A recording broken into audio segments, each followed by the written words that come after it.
কই দুপুরের মেনু হয়ে গেছে কমপ্লিট? হ্যাঁ। চলো ঝটপট করে তাই বন্ধু দেখিয়ে দাও কি বানিয়েছো। ভাত তো বেরিয়ে নিয়েছো। দেখো, এটা ওরা 2 পিস মাছ ছিল। হ্যাঁ। সেই মাছটাকে কাটা ছাড়িয়ে এটা বড়া বানিয়েছি। ঝোলের মাছ কাটা ছাড়িয়ে বড়া বানিয়েছি। আর আলু আর করলা ভাজা। এইটা হচ্ছে চাটনি টমাটোরের, তেঁতুল আর টমাটোরের। আর এটা হচ্ছে ডাল, টক ডাল টমাটোর দিয়ে।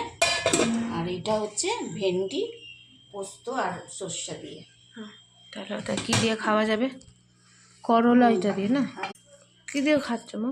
করলা? করলা আলু ভাজা, করলা দিয়ে আলু নিয়েছি।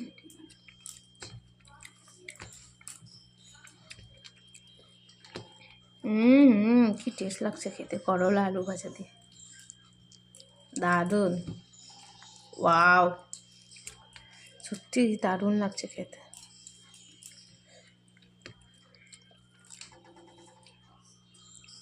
গরমকালে খেতে হয়, সব তিতা খেতে হয়, টক খেতে হয়।